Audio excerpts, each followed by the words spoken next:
April 1943. In the dark Pacific, a U.S. destroyer suddenly finds a Japanese submarine right beside it at point-blank range. The guns can't aim low enough. There's no time to turn, and one shot from the sub could tear the ship apart. Then the crew does something insane. They grab the only weapons left on deck, potatoes. In the darkness, they look like grenades, and the submarine crew panics. That tiny moment changes everything.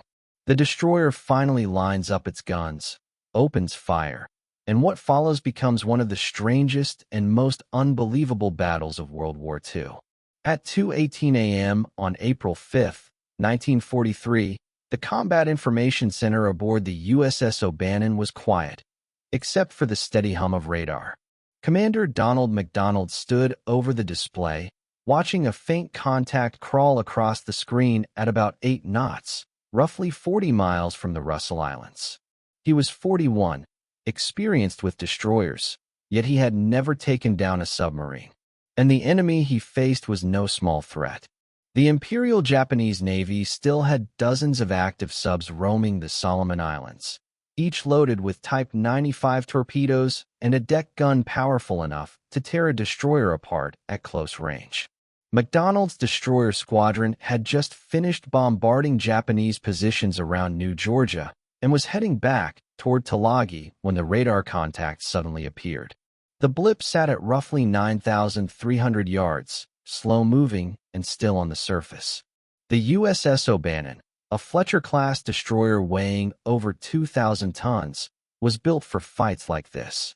She carried 5 5-inch guns, depth charges, and 10 torpedo tubes, and already wore more battle stars than any other destroyer in the Pacific. But there was a problem. Destroyers were hunters, and submarines were killers. One mistake in a fight like this, and the hunter became the prey. In the months leading up to this night, Japanese submarines had already proven how deadly they were. Between January and March, 4 U.S. destroyers in the Solomons had been sent to the bottom: De Haven, Aaron Ward, Tucker, and Jarvis, taking more than 1,200 American sailors with them. The story was always identical: a destroyer prowling at night, a sub hiding below, torpedoes racing upward, and within minutes, the ship was gone. With that in mind, MacDonald called for flank speed. O'Bannon lunged ahead, the gap shrinking fast. 8,000 yards, 6-4. And still the target stayed on the surface, barely moving. Either no one on that submarine had noticed, or their equipment had failed completely. At 1,000 yards, the lookouts finally got a clear visual. It wasn't a patrol boat. It was a Japanese submarine. Medium patrol type, roughly 70 meters long, armed with torpedo tubes and a deck gun, carrying more than 60 men. MacDonald didn't hesitate. If they hit first, the fight would be over in seconds. His order was simple: ram her.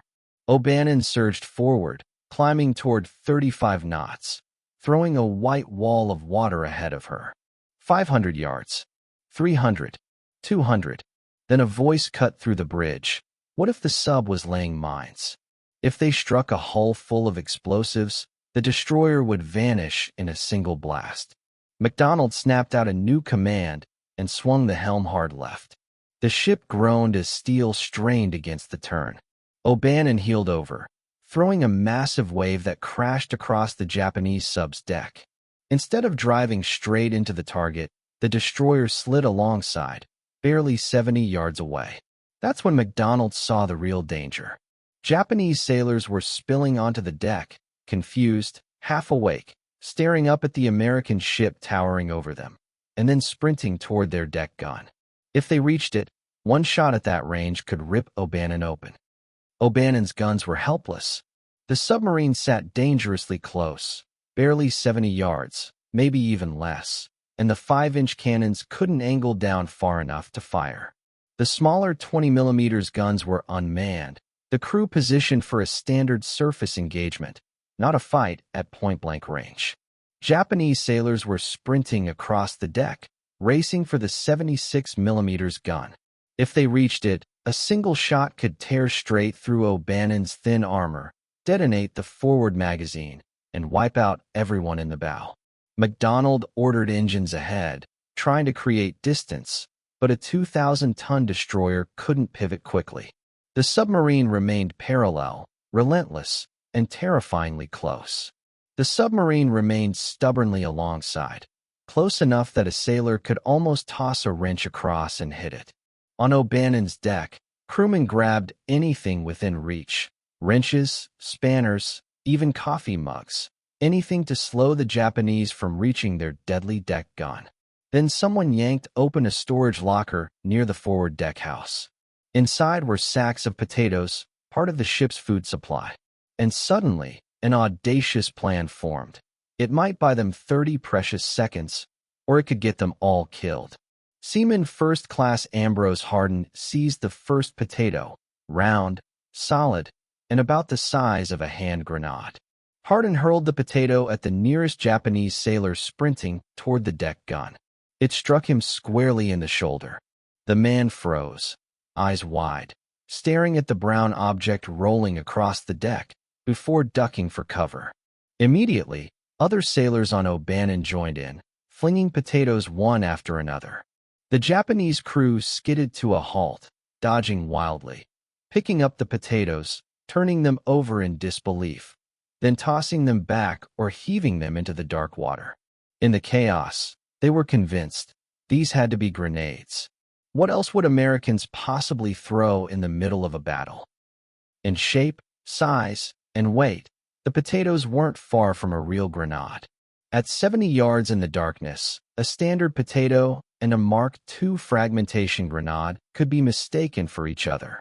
Gunner Bud Morrow flung 6 potatoes in half a minute, each striking the sub's deck.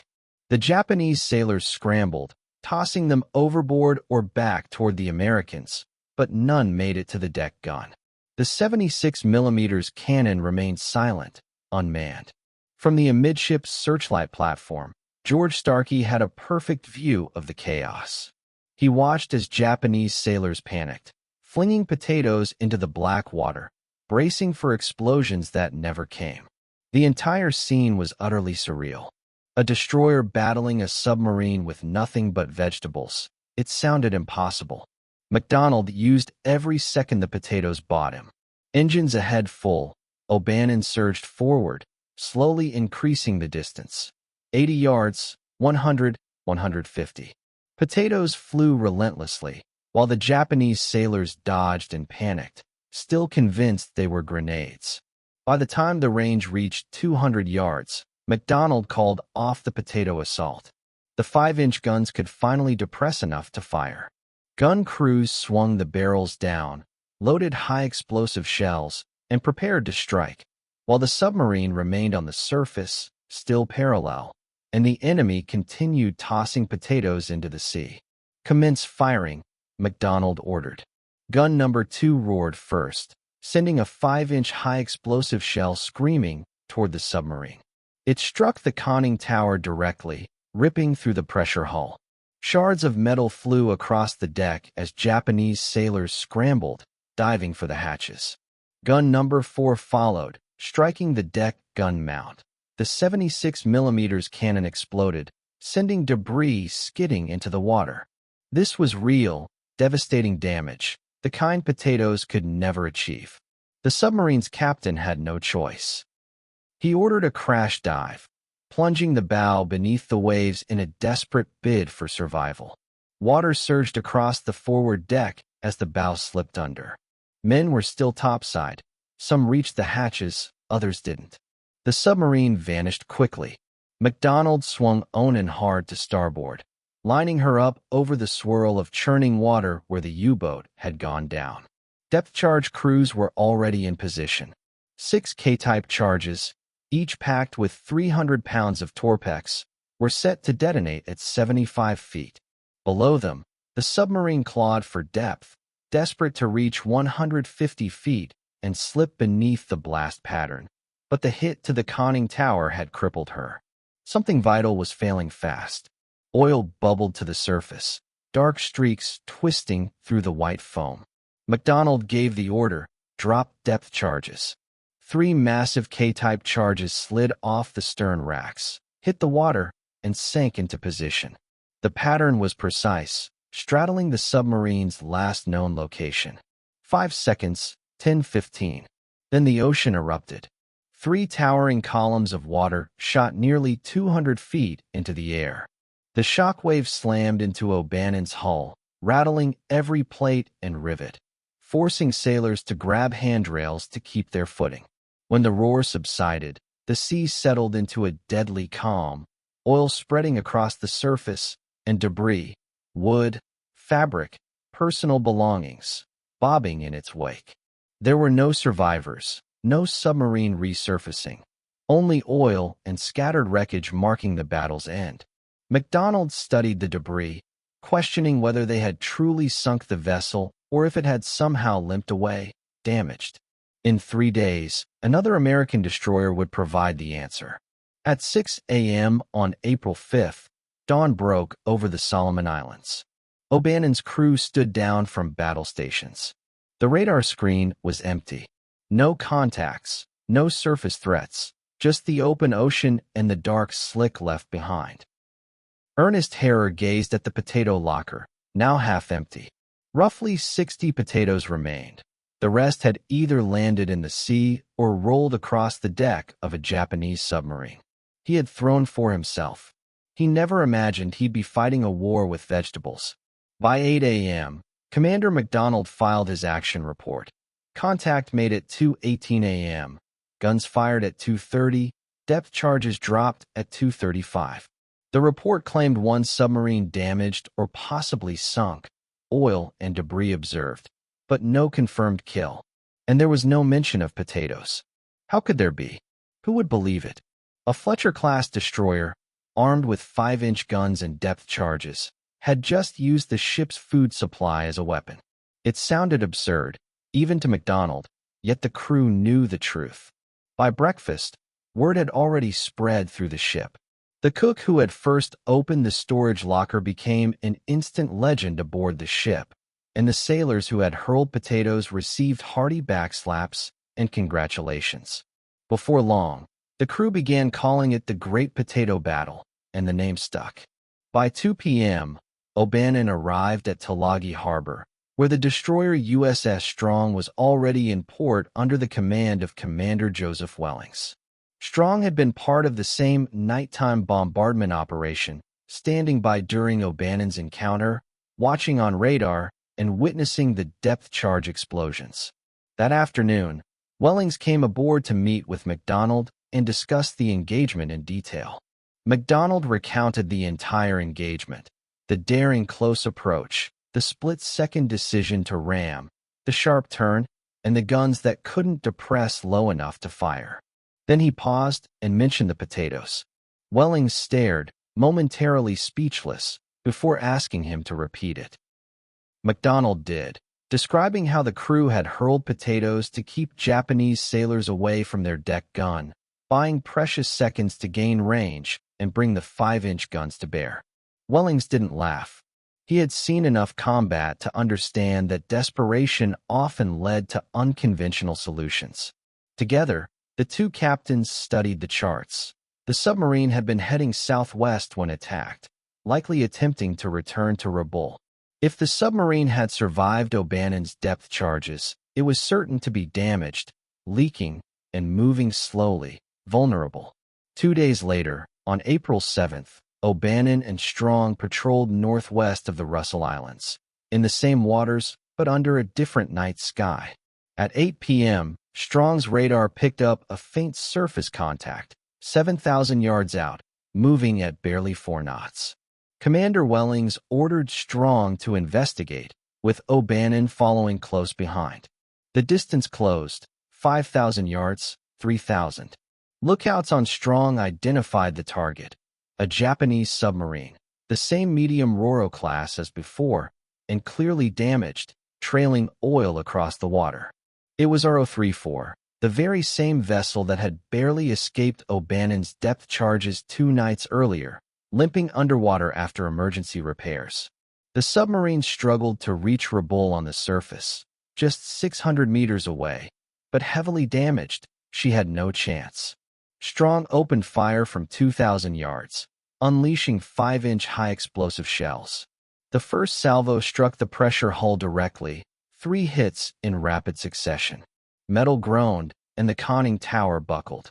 Japanese sailors scrambled across the deck, desperately trying to man the gun, but it was too late. O'Bannon joined the assault. Together, the two destroyers unleashed 10 5-inch guns in a relentless barrage. Shell after shell tore into the hull, fires igniting across the deck, the gun destroyed again. This time, there was no escape. RO-34 could not submerge. The damage was catastrophic. The submarine's pressure hull had been breached in 6 separate places, water pouring in, leaving her unable to stay afloat. On the surface, she began to sink. At 8:07 p.m., RO-34's bow disappeared beneath the waves, the stern lifting briefly with spinning propellers before sliding entirely under. 66 men were aboard. None survived. No rescue, just rising bubbles and oil slicking the water. MacDonald watched from O'Bannon's bridge, reflecting on the same submarine and crew he had faced with nothing but potatoes 48 hours earlier. Now they were gone. And somewhere back in the United States, the story was about to become one of the strangest tales of the Pacific War. By April 12, 1943, a week after the potato incident, O'Bannon's official action report arrived at Admiral William Hawley's headquarters in Noumea, New Caledonia. The report detailed the engagement in standard naval terms: guns fired, depth charges dropped, damage assessments.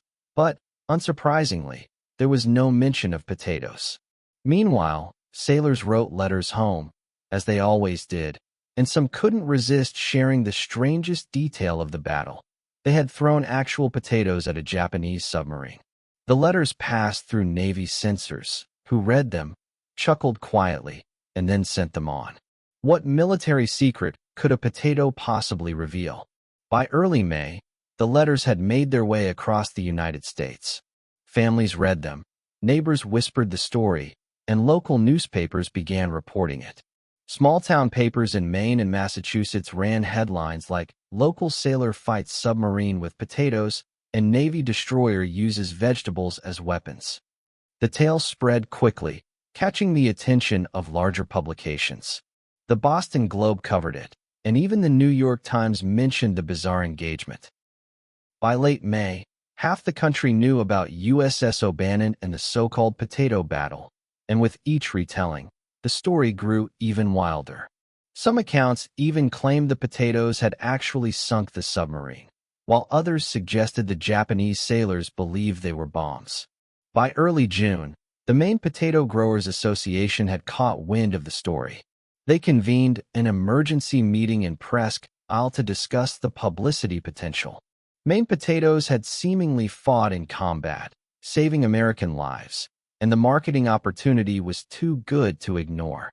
They voted unanimously. A commemorative plaque would be created and sent to USS O'Bannon to honor the crew, promote Maine agriculture, and celebrate the war-winning potato. On June 14, 1943, the solid brass plaque, 12 by 18 inches, arrived at Noumea. Its engraving read, "A tribute to the officers and men of USS O'Bannon for their ingenuity in using our proud potato to sink a Japanese submarine in the spring of 1943." The plaque bore the signature of the Maine Potato Growers Association and boldly claimed that O'Bannon had sunk the submarine with potatoes, not just damaged it. The growers had no idea about USS Strong's follow-up attack, or that RO-34 had survived 2 more days.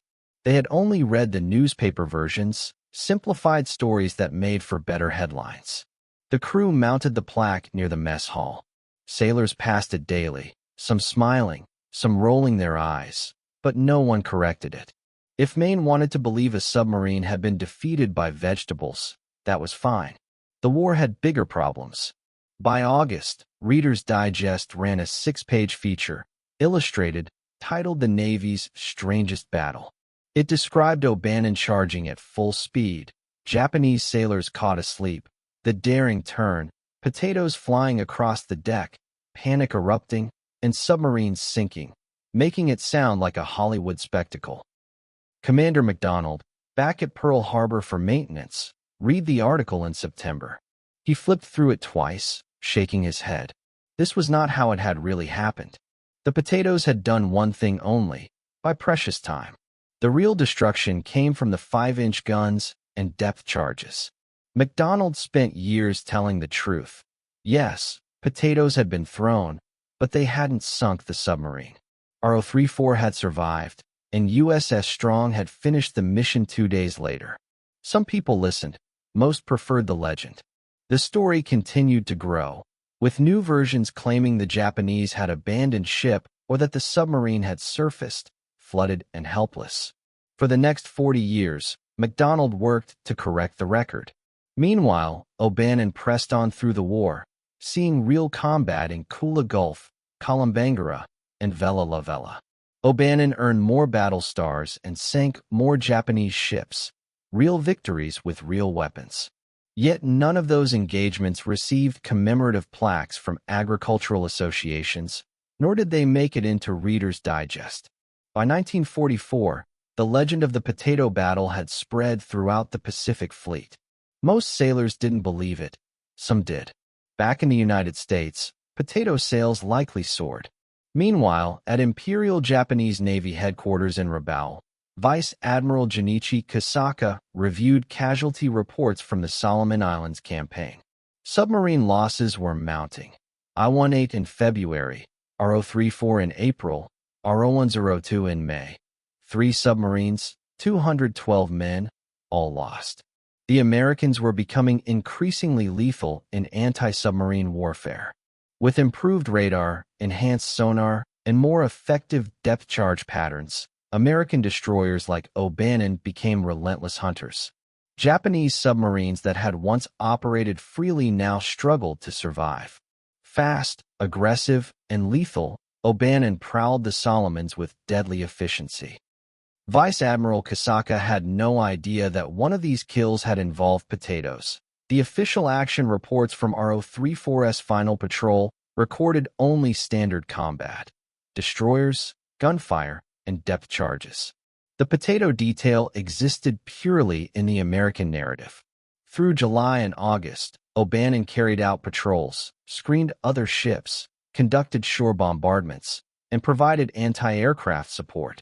The ship performed exactly as intended. 5-inch guns, depth charges, and torpedoes delivering real damage. The crew kept the potato plaque mounted in the mess hall. New sailors asked about it. Veterans shared the story. Some versions were accurate, others wildly exaggerated. By September, some claimed they had thrown 200 potatoes. Others insisted the Japanese submarine had surrendered. On August 6th, during the Battle of Vella Gulf, O'Bannon joined 6 destroyers in intercepting Japanese reinforcement convoys. The American force engaged 4 Japanese destroyers near Kalambangara in a fierce night surface action, unleashing torpedoes and gunfire. 3 Japanese destroyers were sunk, with O'Bannon launching 10 torpedoes and scoring 2 direct hits. No potatoes required. On September 3rd, during the Battle of Vella La Vella, O'Bannon faced 3 Japanese destroyers evacuating troops from the island. In a brutal close-range gunfight, the destroyer Yugumo was sunk. Tragedy struck when O'Bannon collided with the sinking destroyer Chevalier, claiming 61 American lives and leaving the bow severely damaged. Commander McDonald stood on the bridge, watching as damage control teams battled rising waters in the forward compartments, pumps barely keeping pace. 40 feet of the bow had been crushed. This was raw, unforgiving naval combat, steel, explosives, and men risking everything in the dark. O'Bannon finally limped into Tulagi for emergency repairs on September 5th. Shipyard workers swarmed O'Bannon, cutting away damaged plates and welding temporary patches. Full repairs would take weeks, perhaps months. The destroyer was out of action. Meanwhile, Commander McDonald wrote letters to the families of the 61 sailors lost in the Chevalier collision. Each took 30 minutes. He explained how their sons and husbands had died serving their country, bravely facing the enemy, never once mentioning potatoes. These families deserved more than vegetable stories. In October 1943, O'Bannon departed Tulagi for Pearl Harbor, heading for major repairs including a new bow section and fresh plating. The 12-day voyage ended on October 31st, and the ship immediately entered dry dock. At Pearl Harbor, the shipyard workers had already heard the legendary potato story. Everyone had. When O'Bannon's crew came ashore, sailors from other ships bombarded them with questions. Was it true? How many potatoes? Did the Japanese really think they were grenades? Most of O'Bannon's crew was tired of repeating it. They had fought in 8 major surface actions, sunk multiple Japanese ships, and earned 17 battle stars, the most decorated destroyer in the Pacific Fleet. Yet all anyone wanted to talk about was potatoes. In November, Seaman Ambrose Hardin gave an interview to a Navy journalist who asked him about the infamous potato incident. Hardin confirmed it, recounting how he had thrown the first potato and how the Japanese sailors had panicked. The interview was published in Navy newspapers throughout the Pacific, officially spreading the legend. Commander MacDonald read it and shook his head. The story was never going to die. He would be explaining it for the rest of his life. By January 1944, O'Bannon had completed repairs at Pearl Harbor, sporting a new bow, fresh plating, and a fresh coat of paint. On January 15th, the destroyer set sail for the Marshall Islands to take part in Operation Flintlock, the invasion of Kwajalein Atoll. On February 1st, O'Bannon provided relentless fire support for Marine landings, her 5-inch guns pounding Japanese beach positions for 6 hours. 2,000 shells tore through enemy bunkers, enabling infantry to push inland. No potatoes involved, only high-explosive shells and precise naval gunnery. The campaign in the Marshall Islands pressed on through February, showcasing the ship at her designed combat strength. O'Bannon spent the following months performing the essential but often unheralded duties of a destroyer, screening aircraft carriers, shooting down enemy planes, and escorting vital supply convoys. These were the missions that won wars, yet rarely made headlines back home. On March 19th, O'Bannon joined Task Force 58 for strikes against Palau. The fast carrier task force launched 400 aircraft targeting Japanese airfields and shipping, while O'Bannon's role was air defense, protecting the carriers and engaging incoming bombers. At 1,420 hours, 12 Japanese Betty bombers, twin-engine torpedo carriers, approached the fleet. O'Bannon's 5-inch guns, guided by radar, opened fire at 8,000 yards. The first bomber exploded at 6,000 yards, the second at 4,000, and the third made it to 2,000 yards before being shredded by O'Bannon's 40mm guns. 3 bombers destroyed, 0 hits on American carriers, a textbook example of a destroyer doing its job. The entire engagement lasted just 4 minutes. Back home, no one would know. No plaques, no articles, no legends. On June 19, 1944, during the Battle of the Philippine Sea, the largest carrier battle of the Pacific War, O'Bannon screened the carrier Hornet. 9 American carriers faced 5 Japanese carriers, 470 American aircraft against 373 Japanese. Waves of Japanese planes came in relentless attacks, and O'Bannon's guns were ready. The first wave struck at 1,000 hours. 27 Japanese bombers approached, and O'Bannon shot down 4. The second wave came at 1,300 hours with 31 bombers. O'Bannon claimed 3 more. The third wave arrived at 1,600 hours, 19 bombers, 2 more destroyed. By sunset, O'Bannon had fired 3,800 rounds of 5-inch ammunition, 1,200 rounds of 40mm, and 4,000 rounds of 20mm. The deck was littered with spent shell casings, gun barrels glowing red, and crews completely exhausted. In the end, the battle was a decisive American victory. Japanese naval aviation was shattered, 3 carriers sunk, 426 aircraft lost, and Japan's carrier force effectively destroyed. O'Bannon had played her part. 9 confirmed aircraft destroyed through professional gunnery and relentless effort.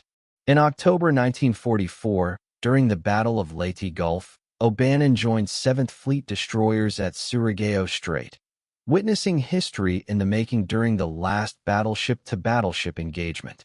Japanese battleships Yamashiro and Fuso attempted to break through to Leyte Gulf, only to face ambush by American battleships West Virginia, Maryland, Mississippi, Tennessee, California, and Pennsylvania. At 2,300 hours, O'Bannon launched torpedoes at a range of 4,000 yards. 2 torpedoes struck Yamashiro, already burning from previous hits, and the mighty battleship capsized at 23:19. The human cost was staggering. Yamashiro's sinking claimed 1,200 Japanese sailors, and Fuso, broken apart under concentrated fire, exploded at 2,345 hours, taking another 1,500 lives. Surigao Strait became a massacre.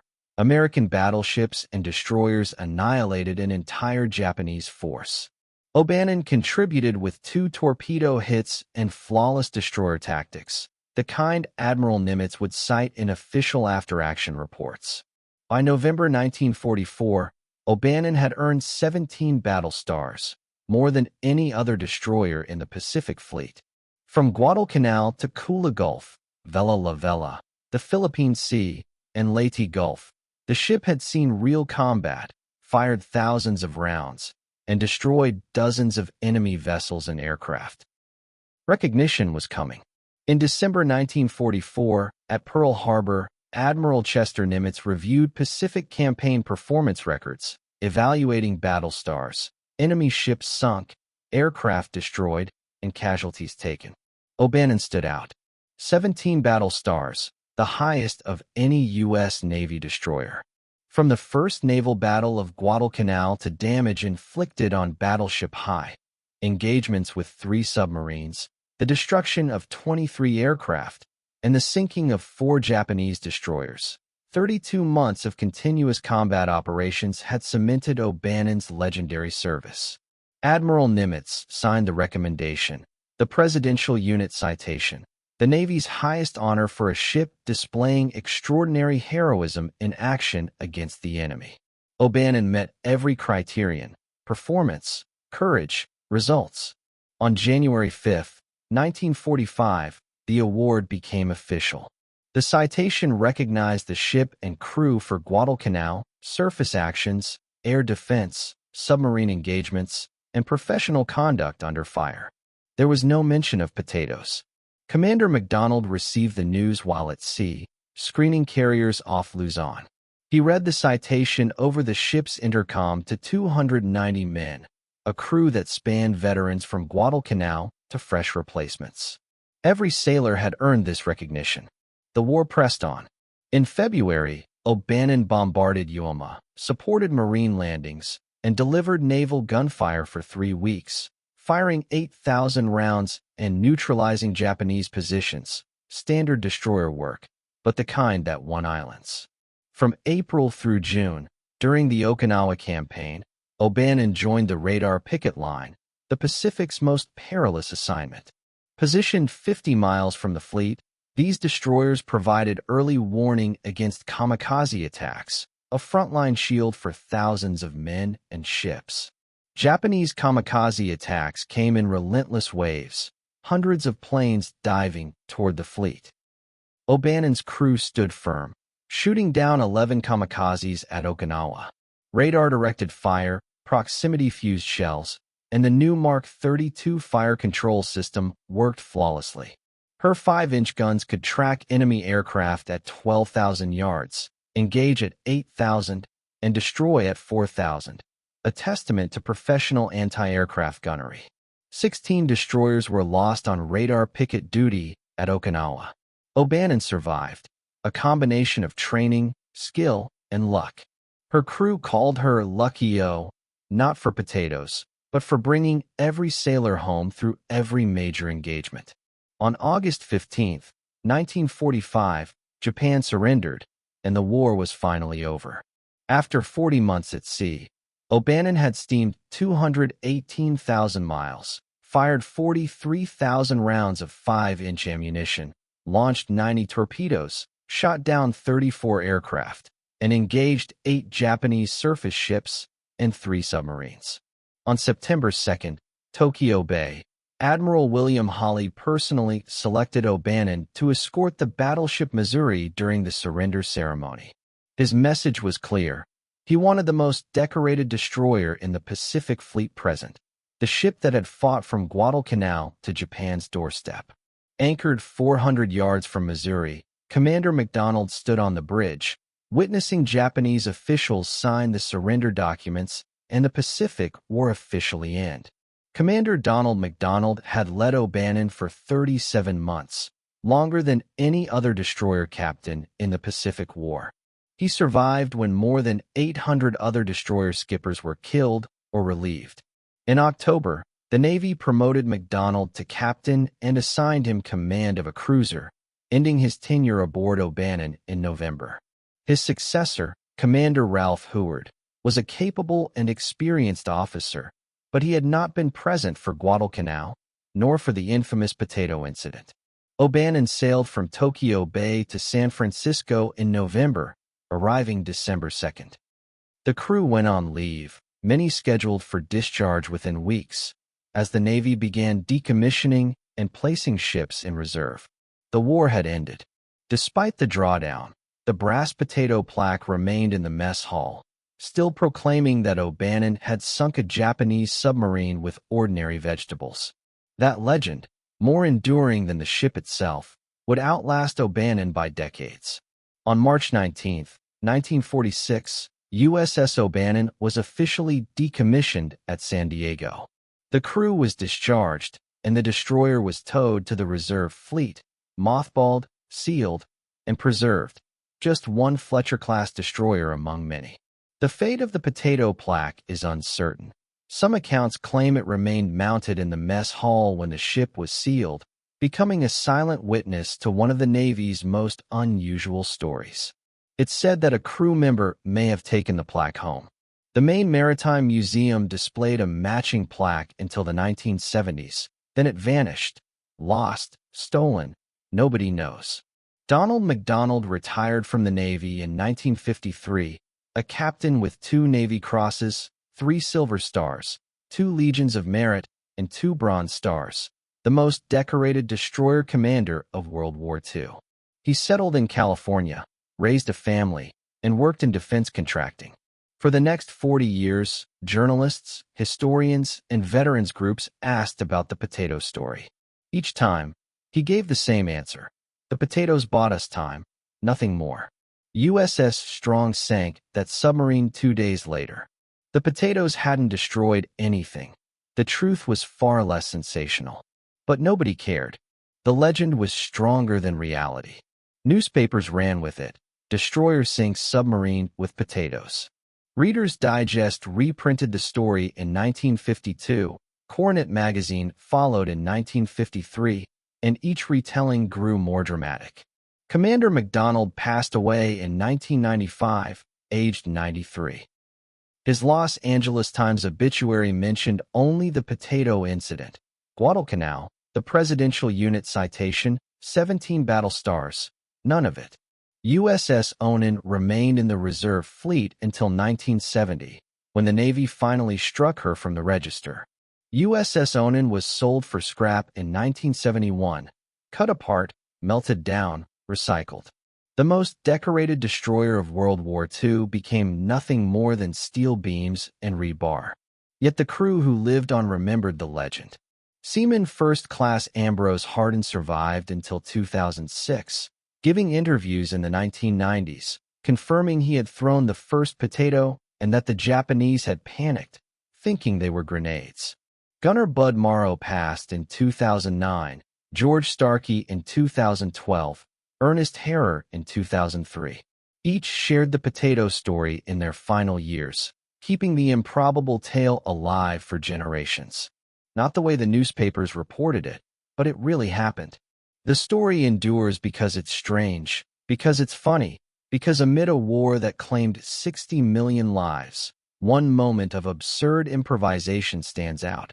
Sailors hurling potatoes at a Japanese submarine. The enemy panicking, and no one killed by vegetables. Yet Onan's true legacy isn't potatoes.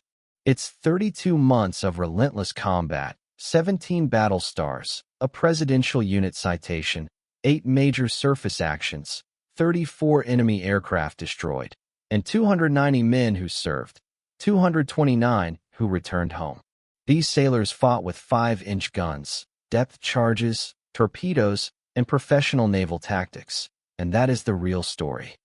They earned their decorations with steel and courage, not vegetables.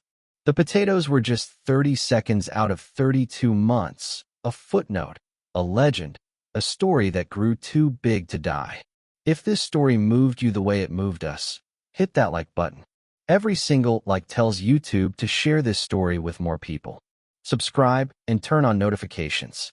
We're rescuing forgotten stories from dusty archives every day. Stories of sailors and soldiers who fought with courage, ingenuity, and heart. Real people, real heroism. Drop a comment right now and tell us where you're watching from. United States, United Kingdom, Canada, Australia? Our community spans the globe. You're not just a viewer, you're helping keep these memories alive. Tell us your location, share if someone in your family served, and let us know you're here. Thank you for watching, and thank you for making sure the crew of USS O'Bannon doesn't fade into silence. These men deserve to be remembered, and you're helping make that happen.